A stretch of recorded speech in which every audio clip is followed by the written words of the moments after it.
오늘은 뷰티풀 강야 11번째 시간입니다. 뷰티풀 강야 시리즈 설교 11번째로 사막을 지나는 낙타처럼 이라는 제목으로 하나님의 말씀을 함께 나누도록 하겠습니다.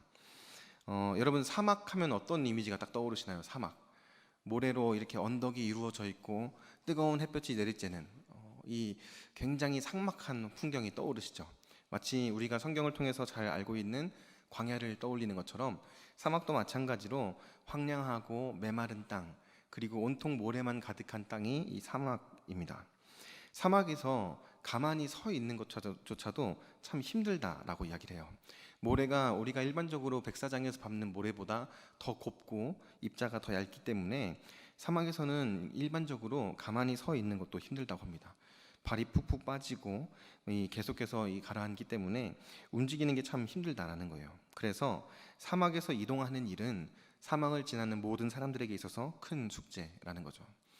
오늘날에는 자동차라는 이 도구가 많이 발달했기 때문에 자동차를 타고 가면 괜찮지 않을까라고 생각을 하는데요. 자동차 바퀴는 모래에 너무 쉽게 파묻힌다고 해요.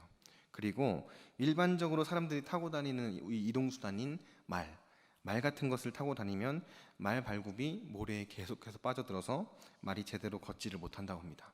그리고 이 말은 더위를 견디지를 못해요. 뜨거운 햇볕을 견디지 못한다라는 거예요. 그래서 사막을 지날 수 있는 이동수단은 뭐가 있을까 쭉 살펴보면요, 다른 게 아니라 바로 낙타라는 동물이 등장을 하는 거예요. 그래서 낙타를 가리켜서 사막을 건너는 배라고도 부르기도 합니다. 사막 위를 이렇게 떠다니는 배처럼 아주 편안하게 사막 위를 걸어가기 때문에 이 낙타를 사막을 건너는 배다라고 이야기를 하는 거죠. 낙타를 보면요, 사막을 횡단할 수 있도록 놀랍게 창조된 거구나라는 것을 한눈에 알아볼 수 있습니다. 낙타를 창조하신 하나님의 손길이 이 낙타의 곳곳에서 살펴볼 수 있다라는 거죠. 사막의 뜨거운 열기 속에서도 180kg가 넘는 짐을 싣고도 하루에 20km 이상을 이동할 수 있는 게 낙타라는 동물이에요. 그리고 약 30일 정도, 한 달 정도 되는 시간을 물 한 모금 마시지 않고도 버틸 수 있는 동물이 낙타라고 합니다. 그리고 낙타의 발은 접시처럼 생겨서 널쩍하다는 거예요. 그래서 발이 푹푹 빠지는 사막의 모래 위를 사뿐사뿐 걸을 수 있는 동물이 이 낙타라는 겁니다. 오늘은 우리가 이 낙타가 가지고 있는 특징들 몇 가지를 함께 살펴보면서 빌립보서 4장 11절에서 13절 말씀에서 말하고 있는 믿음에 대해서 함께 생각해보는 시간을 가졌으면 좋겠습니다. 낙타가 사막에서만 떠오르는 동물은 아니죠. 낙타하면 광야도 마찬가지로 떠오릅니다. 그리고 성경에서도 낙타라는 동물은 꽤 자주 등장합니다. 아브라함이 이삭의 아내를 찾기 위해서 준비한 선물 중에도 낙타가 있었고, 야곱도 형 에서와 화해할 때 준비한 이 최고의 선물 중에 하나가 바로 낙타였어요. 광야에서도 낙타가 아주 중요했다라는 것을 성경을 통해서 확인할 수 있다라는 거죠. 이 낙타가 가지고 있는 특징들은 어떤 게 있는지, 그리고 이 낙타의 특징들이 우리의 믿음에 어떻게 적용해 볼 수 있는 것인지 오늘 함께 말씀을 통해서 살펴보도록 하겠습니다. 오늘 우리가 함께 읽은 빌립보서 4장 11절 말씀에 보면 사도 바울이 고백하고 있는 아주 중요한 사도 바울의 믿음이 등장합니다. 우리 11절 말씀 같이 한번 읽어볼까요? 시작. 내가 궁핍함으로 말하는 것이 아니니라. 어떠한 형편에든지 나는 자족하기를 배웠노니. 아멘. 어떠한 형편에든지 자족하는 믿음이 사도 바울의 믿음입니다. 자족한다라는 단어의 의미를 찾아보면 스스로 넉넉함을 느낀다, 또 스스로 만족하게 여긴다, 이런 의미를 가지고 있어요.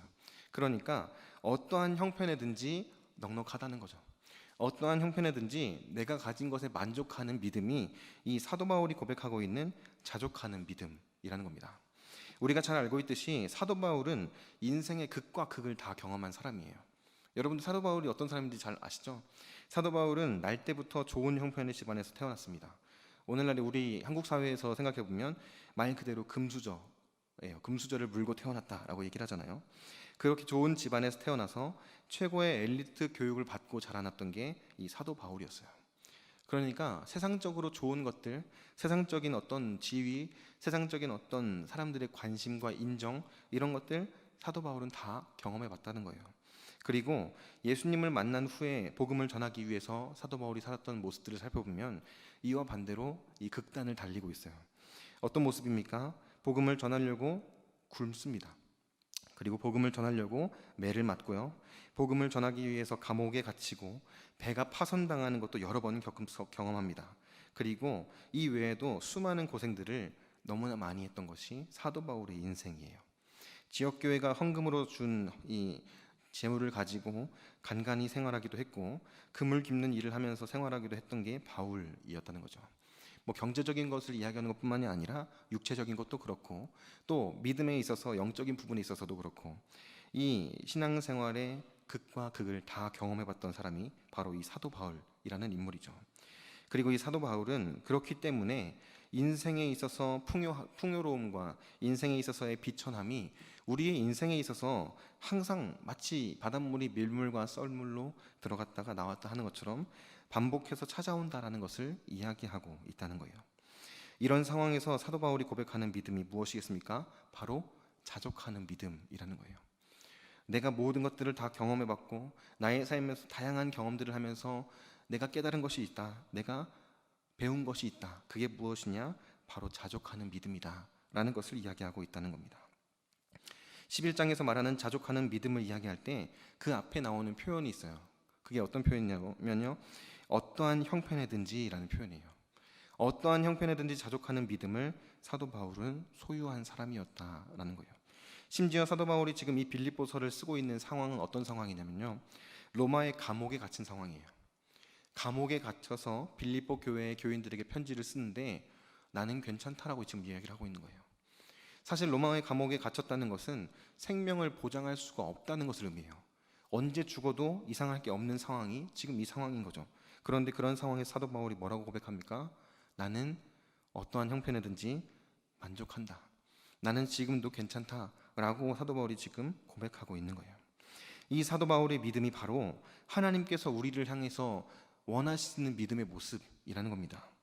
하나님께서는 우리에게도 이 모든 상황 속에서 우리가 처한 상황이나 환경을 다 뛰어넘어서 승리하는 믿음을 가지고 살아가기를 원하신다라는 거예요. 사도 바울의 믿음을 그저 대단하다, 그리고 우리가 바라볼 때 정말 멋지다, 저런 사람도 있구나 라고 생각하는 게 아니라 그 믿음이 너의 믿음이어야 된다라고 성경을 통해서 우리에게 말씀하고 계신다라는 겁니다. 바울이 이야기하고 있는 자족하는 믿음에 대해서 이어지는 12절 말씀에서는 조금 구체적으로 이 믿음에 대해서 이야기를 합니다. 오늘은 그 믿음의 내용을 좀 자세하게 살펴보려고 하는데요. 첫 번째로 바울이 고백하고 있는 자족하는 믿음이란 무엇인가? 비천에 처할 줄 아는 믿음이라는 겁니다. 누구나 인생을 살다 보면 너무나 힘든 위기의 때, 고난의 때를 지날 때가 있죠. 우리들의 인생을 살펴봐도, 우리 각자가 스스로의 삶을 돌아봐도 좋을 때도 있지만 참 어려운 때도 있고 지금 당장이 너무나 힘든 순간을 겪을 때가 얼마나 많습니까? 우리의 인생이 마치 그렇다는 거예요. 우리가 자주 표현하는 것처럼 마치 광야를 걷는 것처럼 너무나 힘든 때를 지날 때가 많은 것이 우리의 인생이다라는 거죠. 이럴 때 대부분의 사람들은, 심지어 그리스도인들조차도 이런 상황들이 계속해서 반복되거나 내가 감당할 수 없는 어려움들이 찾아올 때 불평과 원망이 입 밖으로 튀어나오기도 합니다. 그리고 낙심하고 좌절해서 이 어려움을 어떻게든 회피하고 싶어하는 모습을 보이는 게 많은 사람들의 모습이에요. 또 어떤 경우에는 이 문제를 피해서 그냥 다 내팽개쳐 놓고 도망가는 모습도 보인다라는 거죠. 그런데 이럴 때 우리는 문제를 피하지 말고 담대하게 직면하는 믿음을 가져야 합니다. 이게 사도 바울이 이야기하고 있는 비천에 처할 줄 아는 믿음이라는 거예요. 앞에서 소개해드렸던 낙타라는 동물의 특징을 여기서 하나 소개해드릴게요. 사막을 지나는 낙타는요, 강렬한 태양빛을 경험할 때 어떻게 행동을 하는가? 낙타는 이 태양빛을 피하기 위해서 그늘을 찾거나 이 태양빛을 피하기 위해서 어떤 방법을 찾아 헤매지 않습니다. 오히려 태양빛을 피하지 않고 태양 쪽으로 머리를 치켜든다고 합니다. 왜 그런가 살펴보니까 낙타가 이렇게 고개를 들어서 자기의 몸에 머리로 만든 그림자를 이렇게 들이운다는 거예요. 그래서 그 태양빛을 피하는 게 아니라 오히려 그 태양빛을 직면하면서 자신의 몸에 그림자를 만들어서 더위를 견딘다라는 거죠. 문제가 닥쳐왔을 때 그 문제를 피하려고 어떻게든 애를 쓰는 게 아니라 오히려 그 태양빛에 정면으로 맞서는 것이 낙타의 모습이라는 거예요. 그리고 그 더위를 견뎌내는 것이 낙타의 모습이라는 겁니다. 바울이 보여준 믿음이 바로 이런 모습인 거예요. 바울이 보여준 믿음이 바로 이런 믿음인 겁니다. 비천에 처할 때, 고난 가운데 있을 때, 인생의 광야와 같은 길을 걸어갈 때 당당하게 믿음을 가지고 그 앞에 맞서는 자가 바로 바울이었던 것을 우리는 말씀을 통해서 확인합니다. 사도 바울이 그런 믿음을 가질 수 있었던 비결이 무엇이었을까요? 그리고 오늘날에 우리가 그 고난 가운데에서 어려움을 피하지 않고 그것을 마주 대할 수 있는 믿음의 비결은 무엇이 되어야 할까요? 13절 말씀을 보면 이런 말씀이 기록되어져 있습니다. 우리가 너무 잘 아는 말씀인데요. 내게 능력 주시는 자 안에서 내가 모든 것을 할 수 있느니라 라는 표현이죠. 여기서 흔히 우리가 주목하는 표현은 무엇입니까? 뒤에 있는 부분이죠. 내가 모든 것을 할 수 있느니라. 내가 모든 것을 할 수 있느니라. 믿음 가운데에서 우리가 모든 것을 할 수 있다라는 표현과 이 고백은 너무나 좋은 고백이고 너무나 좋은 표현입니다.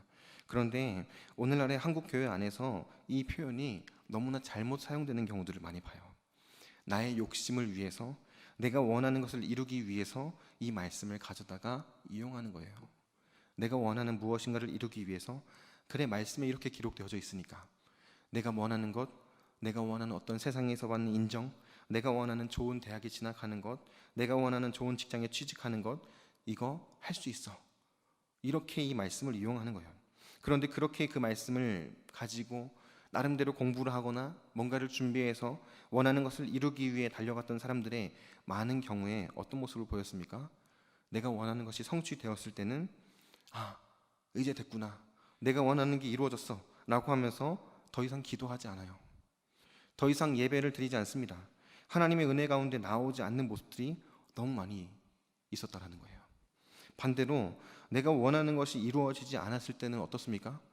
내가 그렇게 기도했는데, 내가 나름대로 그렇게 예배도 드렸는데, 시험 준비하면서, 취업 준비하면서, 뭔가 사업을 준비하면서 나름대로 그렇게 기도하고 열심히 했는데 왜 안 되는 거야?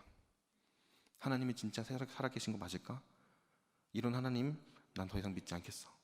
그렇게 하나님을 떠나버리는 경우들도 너무 많았다라는 거예요. 한국 교회 안에 그런 모습들이 너무나 많았습니다. 왜 그렇습니까? 말씀을 보는데요, 내가 모든 것을 할 수 있느니라, 이 말씀만 보는 거예요. 그 앞에 있는 표현에 뭐라고 이야기합니까? 내게 능력 주시는 자 안에서. 이 말씀을 더 주목해서 바라봐야 하는데 뒤에 있는 말씀에 마음이 완전히 꽂혀버린 거예요. 내가 원하는 것을 이룰 수 있어. 내가 원하는 것을 성취할 수 있어. 내 욕심, 그것을 놓지 못하고 하나님의 말씀을 붙들고 있는 것이 많은 사람들의 모습이었다라는 거예요. 여기서 중요한 표현은 무엇이겠습니까? 내게 능력 주시는 분이 계시다는 거예요. 비천에 처한 성도들이 기억해야 하는 것이 바로 이겁니다. 비천에 처한 성도들이 붙들어야 하는 말씀은 바로 이거예요. 내게 능력 주시는 하나님이 계시다. 내게 능력 주시는 하나님께서 나와 함께 하신다. 나는 그분을 바라보고 그분을 의지하고 그분을 향한 믿음을 굳게 붙들어야 한다. 이 사실 아니겠습니까? 이것을 우리가 기억해야 하는데 그렇지 못했다라는 거죠. 하나님께서 함께 하시기에 비천에 처할 때에도, 고난 가운데 거할 때에도 하나님을 정말 믿는 믿음을 가진 자들은 어떻습니까? 상황과 환경에 좌지우지 되는 것이 아니라 항상 기뻐하고 쉬지 않고 기도하고 범사에 감사할 수 있는 거 아니겠습니까? 사도 바울이 이야기하는 게 바로 그겁니다. 그래서 사도 바울이 데살로니가전서 5장 16절에서 18절에 이렇게 말했던 거예요. 항상 기뻐하라, 쉬지 말고 기도하라, 범사에 감사하라. 내게 능력 주시는 그 하나님이 계시기에 내가 처한 상황이나 환경이 중요한 게 아니라는 거예요. 비록 내가 비천에 처한 상황이라고 할지라도 내게 능력 주시는 분, 그 하나님이 나와 함께 하시기에 기뻐할 수 있는 거 아니에요. 하나님께서 함께 하시기에 기도할 수 있는 거예요.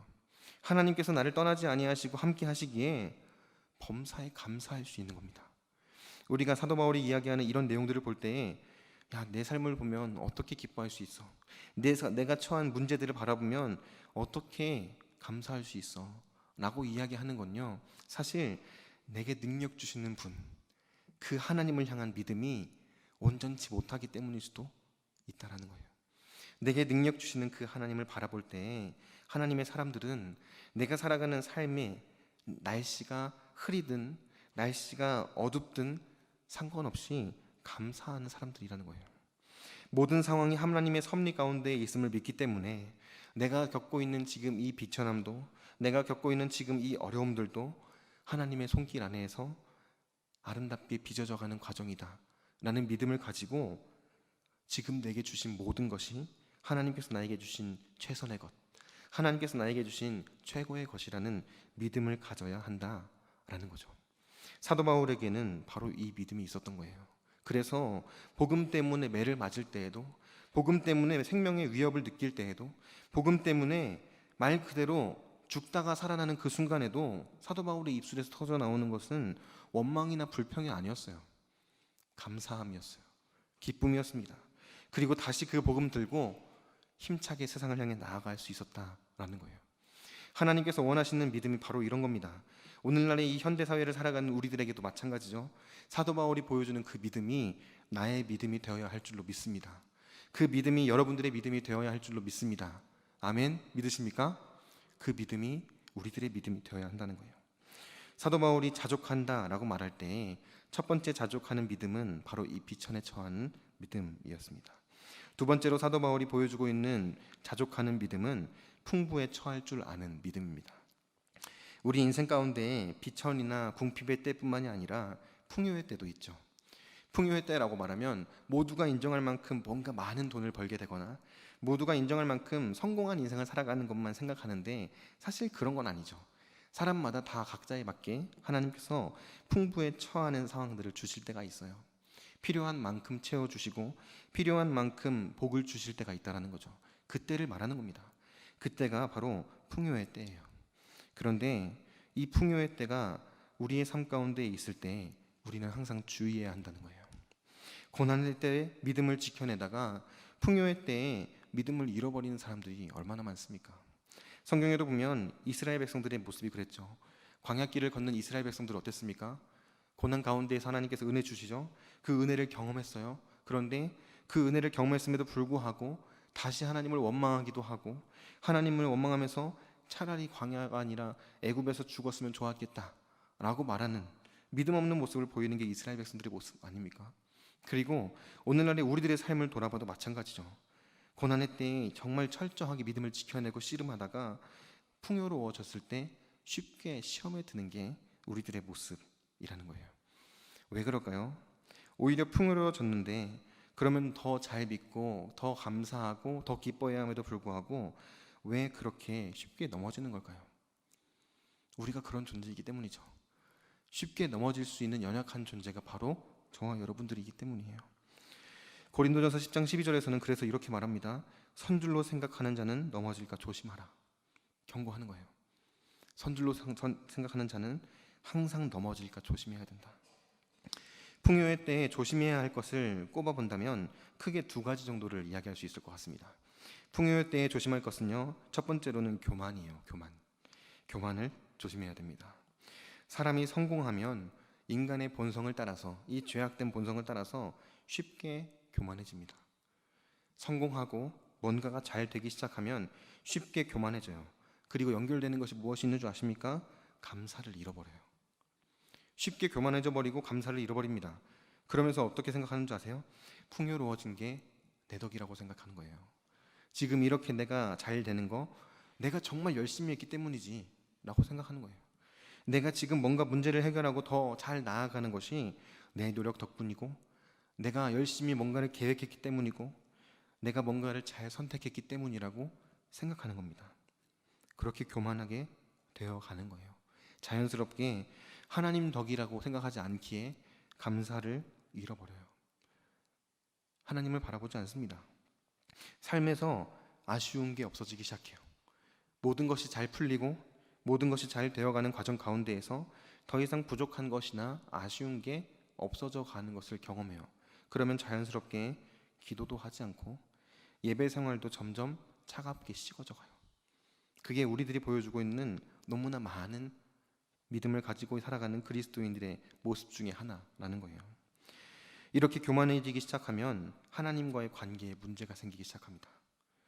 예수 그리스도께서 다시 화목하게 하셨음에도 불구하고 그 화목해 되어진 관계가 나의 교만함으로 말미암아 문제가 발생하기 시작한다는 거예요. 예배를 점점 소홀히 여기기 시작하고 뜨겁게 기도하던 기도 생활도 점점 줄어가기 시작하고 하나님 말씀 붙들면서 하나님의 뜻을 알아가기 위해서 애썼던 말씀을 가까이 하는 삶도 조금씩 나의 삶의 우선순위에서 뒤로 밀려나기 시작한다는 거예요. 그렇게 하나님과의 관계에 문제가 생기는 것뿐만이 아니라 교만은 하나님이 허락해 주신 공동체, 사람들과의 관계도 깨트리기 시작합니다. 내가 남들보다 낫다고 생각하기 시작해요. 내가 저 사람보다는 잘났다라고 생각하기 시작해요. 하나님께서 은혜 주셔서 특별한 경험을 해요. 하나님께서 은혜 주셔서 뭔가 특별한 은사를 받아요. 예를 들어서 뭔가 방언을 한다거나 아니면 뭔가 환상을 본다거나 하나님의 음성을 듣습니다. 그 순간 우리의 마음에 어떤 마음이 들어옵니까? 내가 저 사람보다는 낫구나. 내 믿음이 저 사람보다는 더 좋구나. 그래서 하나님이 나한테 이런 은혜를 주셨지. 그런 교만함이 생기기 시작해요. 그러면서 자연스럽게 나보다 못해 보이는 사람들을 향해서 무시하고 그들이 조금만 잘못된 모습을 보이는 것 같으면 비판하기 시작합니다. 그리고 그들을 판단하기 시작해요. 그렇게 사람들과의 관계가 깨어지고 내 주변에 있던 사람들이 다 떠나가는 것을 경험하는 것이 교만이 가지고 있는 무서운 영향력이라는 겁니다. 그러니 풍요의 때를 만났다면, 하나님께서 주시는 은혜를 풍성하게 경험하고 계시다면 스스로 살펴서 항상 겸손해야 한다라는 거예요. 나에게 주신 이 은혜가 내가 뭔가 대단하기 때문에 주신 은혜가 아니에요. 나에게 주신 이 놀라운 은혜가 내가 뭔가를 잘했기 때문이 아니에요. 전적인 하나님의 은혜로 나에게 필요하기 때문에 나에게 허락해 주신 은혜라는 거예요. 그런데 그 사실을 잊어버리기 시작하면 쉽게 교만해질 수 있다는 거죠. 그렇기 때문에 항상 스스로를 살펴보고 하나님 말씀 앞에 스스로를 비추어 보면서 겸손한 삶을 살아가기 위해서 노력해야 한다는 거예요. 겸손함을 유지하기 위해서 하나님의 은혜를 구해야 한다라는 겁니다. 바라기는 우리 모든 성도님들께서 정말 하나님께서 주시는 그 은혜의 때를 경험하고 계실 때 이전보다 더 겸손함으로 하나님 앞에 엎드릴 수 있게 되기를 바랍니다. 그래서 하나님이 주시는 그 은혜를 더 풍성하고 더 온전하게 맛보고 누릴 수 있게 되기를 바랍니다. 두 번째로 풍요의 때에 주의해야 할 점이 무엇인가? 다른 것이 아니라 바로 나태함입니다. 나태함, 게을러지는 거예요. 오래전에 미국에 있는 플로리다라는 주가 있습니다. 미국의 플로리다주의 한 해변가에 수많은 갈매기가 떼죽음을 당한 사건이 있었어요. 이 조류학자들이 무슨 일인가 하고 이 사건을 조사하기 시작했어요. 어떻게 갈매기들이 바닷가에서, 이 해변가에서 떼죽음을 당하는 걸까? 라는 것을 찾아보기 시작했는데 원인을 조사하던 조류학자들이 뜻밖의 이유에 깜짝 놀라는 일이 벌어집니다. 그 이유가 무엇이나 이렇게 살펴보니까 그 해변가에 새우잡이 배들이 드나들었던 거예요. 그 바다 인근에 새우가 많이 나서 새우잡이 배들이 많이 왔다 갔다 한 거예요. 그래서 어부들이 새우를 잡고 나서 그물을 정리할 때 그물을 털면 땅에 떨어지는 새우들이 있는 거예요. 그래서 갈매기들이 그 옆에 와서 앉아 있다가 이 새우를 하나씩 주워 먹기 시작합니다. 새우를 하나씩 먹고 하다 보니까 이제 바닷가에 나가서 사냥하질 않아요. 물고기를 잡기 위해서 바다를 향해 날아가지 않습니다. 거기 있으면 계속 먹을 게 떨어지거든요. 그래서 거기 앉아서 계속 먹을 것을 주워 먹기 시작해요. 그런데 기후가 변화되기 시작해요. 환경이 바뀌기 시작하면서 그쪽에서 나왔던 새우들이 더 이상 그쪽으로 오지 않는 겁니다. 그래서 이 새우잡이 배들이 남쪽으로 다 옮겨가기 시작했어요. 그렇게 되니까 갈매기들이 먹을 수 있는 새우가 없어진 거예요. 그런데 이 기간이 너무 오래되다 보니까 갈매기들이 더 이상 사냥할 생각 자체를 안 하는 거예요. 나태해져서 그냥 새우가 올 때까지 기다리는 겁니다. 그러다가 집단으로 굶어 죽게 된 거예요. 바다에는요, 지금 날개를 펴서 날아가면 바다에 내가 먹을 수많은 물고기들이 있어요. 작은 물고기도 있고 큰 물고기도 있고 맛있는 물고기들이 많은데도 불구하고 공짜로 먹을 수 있었던 새우가 그들의 생명을 앗아가는 재앙이 되어버렸다는 거예요. 나태함, 게으름에 사로잡히게 되면 우리의 영혼이 마치 갈매기들과 같이 서서히 죽어갈 수 있다는 겁니다. 하나님께서 주시는 풍요로움에 취해서 그 나태함과 게으름을 이겨내지 못하고 거기에 사로잡히게 되면 내 영혼이 죽어간다는 거예요. 이 나태함과 게으름을 우리는 항상 경계해야 한다라는 거예요. 풍요의 때는 영원히 지속되지 않습니다. 아까 전에 서두에서 제가 말씀드린 것처럼 풍요의 때가 있으면 반대로 흉년의 때도 다시 다가오기 마련이에요.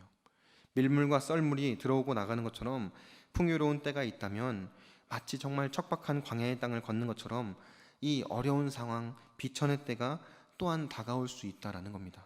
그때 우리가 기억해야 하는 것이 있어요. 이 풍요의 때가 영원히 지속되는 것은 아니구나. 그리고 앞으로 다가올 앞날을 준비해야 한다는 겁니다. 낙타는요, 물을 30일 정도 안 마셔도 살 수 있다라고 제가 말씀을 드렸죠.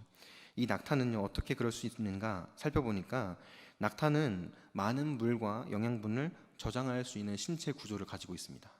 그러니까 풍요로운 때에 물을 많이 마시고 음식들을 많이 먹으면서 낙타의 등에 있는 혹에 그 영양분과 수분들을 저축하기 시작하는 거예요.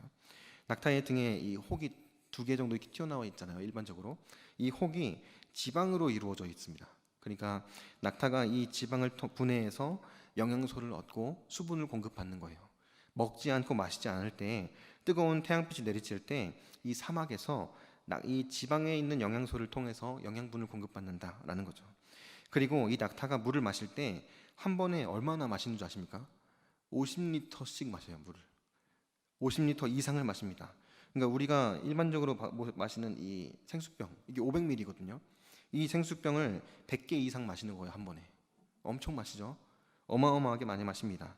그래서 자기의 몸의 그 수분을 곳곳에 잘 축적해 놨다가 긴 시간 동안 수분을 섭취하지 않아도 길게는 30일 정도 체내에 저장된 수분을 통해서 살아남을 수 있다는 거예요.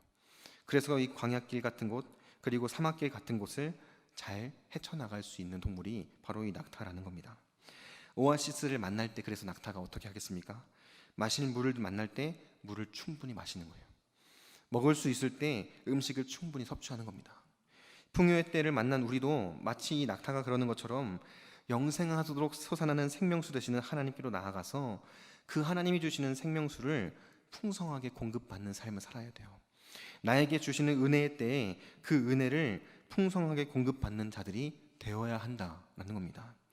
사도 바울이 이야기하고 있는 풍요의 때를 만날 때 그가 보여주었던 믿음이 바로 이런 믿음이에요. 하나님께서 주시는 은혜에 집중하고 하나님께 집중해서 나에게 능력 주시는 그 하나님만을 바라보는 것, 그게 사도 바울이 이야기하고 있는 비천에 처할 줄도 알고 풍요에 처할 줄도 아는 자족하는 믿음이라는 겁니다. 고난의 때뿐만이 아니라 풍요의 때에도 나에게 복 주시고 나에게 은혜 베푸시는 하나님 바라보면서 하나님의 은혜를 붙드는 믿음이 사도 바울에게는 있었다라는 거예요. 그렇기 때문에 사도 바울이 나는 어떠한 상황이든지 자족할 수 있다라고 고백하는 겁니다. 나는 비천에 처할 줄도 알고 풍부에 처할 줄도 알아 그와 같은 일체의 비결을 배웠다라고 고백하는 거예요. 그리고 나서 사도 바울이 믿음으로 고백하는 게 바로 13절의 말씀이죠. 내게 능력 주시는 자 안에서 내가 모든 것을 할 수 있느니라. 내가 원하는 꿈을 이룰 수 있다, 내가 원하는 것을 성취할 수 있다, 그 이야기를 하고 싶은 게 아니죠. 어떠한 상황이든지 하나님 바라보고 하나님께서 주시는 은혜로 만족하고 그 은혜에 감사할 수 있는 믿음, 그걸 지금 사도 바울이 이야기하고 있는 거예요. 그리고 빌립보 교회의 교인들에게도 이렇게 이야기하는 겁니다. 너희들도 나의 괴로움에 참여했으니 잘하였도다. 너희들에게도 이런 믿음이 있는 줄로 내가 안다. 잘했다 라고 이야기를 하고 있는 거예요. 전도서 7장 14절 말씀에 보면 이런 말씀이 있습니다. 형통한 날에는 기뻐하고 곤고한 날에는 되돌아보아라. 이 두 가지를 하나님이 병행하게 하사 사람이 그의 장래 일을 능히 헤아려 알지 못하게 하셨느니라. 아멘. 형통한 날에는 기뻐하고 곤고한 날에는 되돌아보아라. 그런데 중요한 게 뭡니까? 뒤에 보니까요, 이 두 가지를 하나님이 병행하게 하셨다. 우리의 인생 가운데 하나님께서 형통한 날을 주실 때도 있고 곤고한 날을 주실 때도 있다는 거예요. 그리고 중요한 것은 무엇입니까? 이 모든 시간들은 하나님께서 허락하신 시간이라는 거예요. 고난의 때도 풍요의 때도 모두 다 하나님께서 나에게 허락하셨기에 경험하는 시간이라는 겁니다. 그렇기에 우리는 그 하나님의 섭리를 믿고 나의 삶 가운데에 능력 주시는 분이신 하나님을 바라보면서 믿음을 가지고 굳건하게 서 있어야 한다라고 성경은 이야기하고 있다는 거예요. 오늘 우리가 이 13절의 말씀을 다시 한번 읽어보면서 바울이 말하고 있는 이 믿음, 바울이 고백하고 있는 그 믿음의 고백이 우리들의 고백이 될 수 있었으면 좋겠습니다. 우리 빌립보서 4장 13절 말씀 다시 한번 읽어보겠습니다. 시작. 내게 능력 주시는 자 안에서 내가 모든 것을 할 수 있느니라. 아멘. 내게 능력 주시는 자 안에서 이 믿음, 하나님의 섭리를 믿는 믿음, 하나님께서 허락해 주신 시간에, 하나님께서 허락해 주신 모든 것에 만족하고 감사하는 믿음, 하나님께서 나에게 주신 모든 것이 나에게 있어서는 최선의 것이고 최고의 것이라는 것을 고백하는 믿음, 그 믿음 가진 저와 여러분들이 될 수 있기를 바랍니다. 광야와 같은 인생길을 걸어가는 우리의 삶 가운데에서 이 바울이 고백하고 있는 자족하는 믿음이 우리의 삶 가운데에 더욱더 분명하게 드러날 수 있게 되기를 주님의 이름으로 축복합니다. 사막을 건너는 낙타처럼 인생의 광야길을 걸어갈 때 뜨겁게 내려쬐는 태양빛을 피하려고 하는 것이 아니라 내게 능력 주시는 하나님을 기억하면서 담대하게 나아갈 수 있게 되기를 바랍니다. 하나님께서 허락하신 풍요의 때에도 마찬가지죠. 내게 능력 주시는 하나님 바라보면서 교만하지 않고 나태하지 않고 앞으로를 준비하며 하나님의 은혜 가운데로 더 힘차게 나아가는, 자족하는 믿음 소유하는 우리 모두가 될 수 있기를 다시 한번 주님의 이름으로 간절히 축복합니다.